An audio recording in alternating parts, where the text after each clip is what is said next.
Hello my friends. Welcome to the Trade District of Stormwind. Today we want to discuss a huge crisis in Hearthstone and current issues in standard format. We will also share our theory of how mini-sets make things worse. We'll try to find an answer to the question, why, despite the increase in the number of new cards, has the standard format remained boring? To do this, we collected a large amount of data on the current state of the game and compared it with data from previous years. The crisis has not only affected constructed modes. The release of Mercenaries definitely fell short of Blizzard's expectations. The company promised auctioneers an increase in profits in the second half of this year, but the report for the third quarter said nothing about any increase in profits. Our survey also demonstrates extremely low interest in pre-orders for the new mode. We love Mercenaries, and believe in its potential, but the current state of the game is reminiscent of an early alpha version. It has a huge number of fundamental flaws. We already talked about this in more detail in our previous video. Don't miss it, if you haven't seen it yet. In addition, Battlegrounds has lost its title of Best Auto Battler over the past few weeks. The new update to its main competitor, Team Fight Tactics, caused an unprecedented increase in interest on Twitch, which led to the expected decrease in interest in Hearthstone in general, even despite the Hallows End event and the release of a new mini-set. The latest patch hasn't changed this sad trend. The announcement of a new expansion and the introduction of 2 new legendary cards, as well as new content for Battlegrounds, didn't cause hype on Twitch.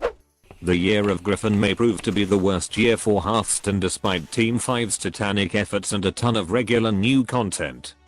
This year we got a new classic format, a new game mode, solo content, improvements to the standard format in the form of core set and mini sets, as well as regular balance changes. Despite this, interest in Hearthstone is showing a downward trend. Something is definitely going wrong. Let's finally move on to discussing the state of affairs in standard format. The results of our survey led to the creation of this video. We asked if you were satisfied with the Deadmines' influence on the metagame. For the first time, the community turned out to be unhappy with the mini-set. 31% of players think this set is more bad than good, and another 11% are completely disappointed with the new cards. You don't need to be an expert to admit that the standard format has become monotonous. We have low hopes that this will change with the release of the new expansion, Alterac Valley. Personally, I spend more and more time playing Wild Battlegrounds, Mercenaries, or even Duels. New sets make significant changes less often. Control archetypes have almost disappeared, and most effective archetypes aren't fun. Also, major balance changes are needed too often, or new cards completely break the game. Let's try to figure out this situation step by step and start our analysis by looking at the impact of the latest mini-set. If we look at the changes in the archetype list since the release of the Deadmines mini-set, we only see a few new strategies. Among them are Menagerie Shaman, Big Priest, Zoo Warlock, and a new version of Big Demon Hunter.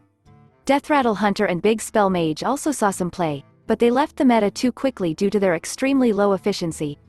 By the way, the popularity and effectiveness of the new archetypes aren't impressive. The release of the 2 new legendary cards from Alterac Valley also had little impact on the metagame. Players are trying to find applications for new mechanics, but so far they haven't been very successful. Vander became part of some of the Big Priest and Menagerie Paladin builds, while Drekthar brought Rally Priest back into the game. If we look at the list of the best archetypes for each class, we see absolutely no change.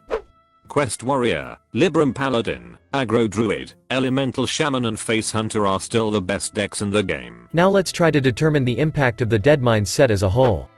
Only 22 out of 35 cards have found at least a temporary niche in the metagame. The influence of new cards is just over 6%. This means that each deck contains, on average, 2 new cards.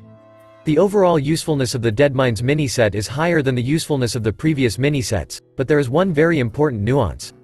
Such a high coefficient of influence of Deadmines cards is mainly due to the overpopularity of Mr. Smite, and a number of cards that were designed for super effective and popular archetypes such as Quest Warrior and Aggro Druid. In other words, if the current situation in the meta were more balanced, the Deadmines would lose most of their influence and could become the worst set in the last 3 years. The situation with Deadmines was a reason to analyze the concept of mini-sets as a whole. Let's compare the current utility of cards from all mini-sets. So, 9 months have passed since the release of Dark Moon Races. In the current metagame, only 14 cards out of 35 are useful. There is only 1 legendary card among them. The overall popularity of the set is only 2%. This means that only every second deck contains one card from this set. The release of Wailing Caverns took place almost 5 months ago. The overall popularity of the set is just over 2%. Out of 35 cards, only 15 remain useful at the moment. If you have purchased all 3 mini-sets, you will receive just over 10% of the current complete collection of useful cards.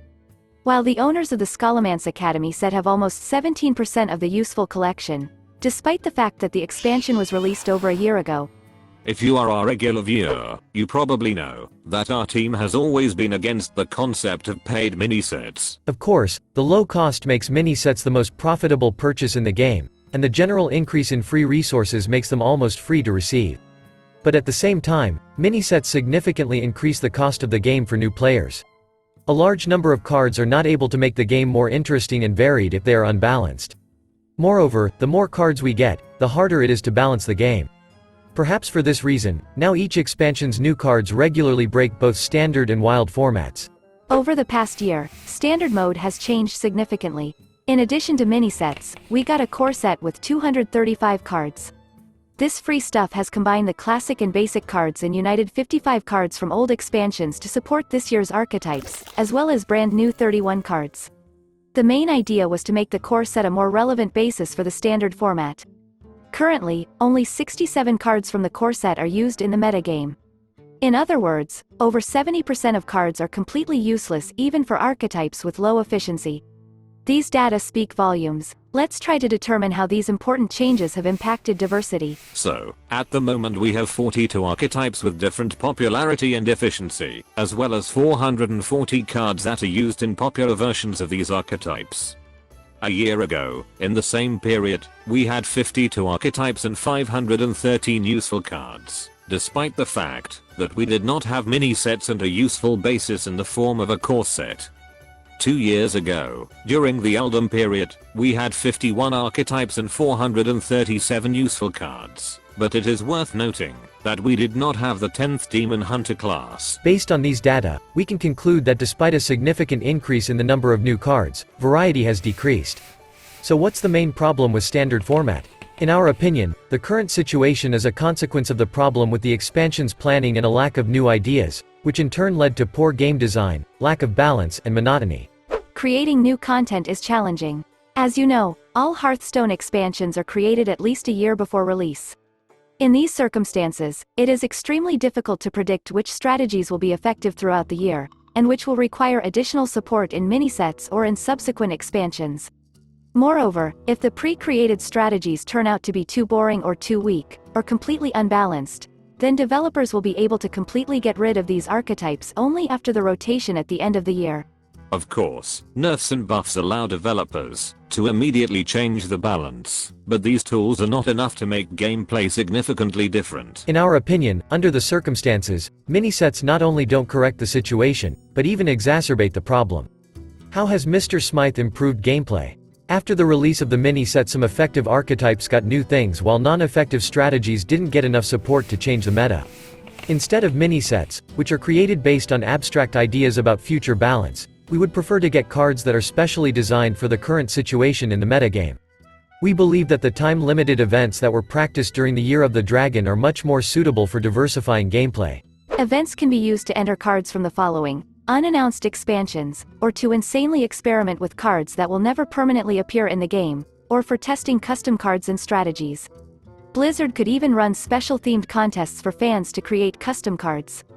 The main idea is to significantly change the usual things in standard and wild formats and test new strategies for at least a month. We believe that such events would generate much more interest from the community than existing events. Let's be honest, in terms of rewards and surprises, Hearthstone events have become a total disaster. It is extremely important for players to get some amount of interesting content. Mini-sets certainly bring some variety, but this is not enough. We understand that Blizzard will not give up the concept of mini-sets, as this is a very important source of additional income. According to our research, our small community spends an average of $180,000 for each mini-set. You can find out more interesting data in one of our previous videos. Another important factor is the lack of new ideas. This year we created an algorithm that tries to determine the usefulness of new legendary cards. Excel spreadsheet compares new cards to old cards with similar mechanics. We've been surprised that the new legendary cards are so similar to the cards from the previous expansions. In fact, developers clone the same mechanics by making small changes or merging them together. We can't ignore the fact that Hearthstone has developed very dynamically over the past few years. The developers put a huge amount of effort into making the game much better. We've never received so much content before. Despite this, we feel the need to seriously change the approach of creating new Hearthstone expansions and especially mini-sets. We definitely need new ideas. Constructed modes require more unexpected experiments, since, unfortunately, they become less interesting against the background of Battlegrounds and even the extremely poor Mercenary mode. Finally, we can't wait to hear your opinion on the current state of the standard format in Hearthstone in general. Has the game become more varied this year? Share your opinion in the comments, and please also take part in the polls on our community tab. We will be extremely grateful to you for liking and subscribing to the channel as well as for turning on all notifications using the bell icon. You can also join our squad of loyal patrons and help us create new videos. Dear friends, from all of my robotic heart, thank you so much for any kind of support. Alright, that's all for today. Thank you for being with us. And special thanks to Chris for his invaluable help. We will definitely meet in a new video. Good luck.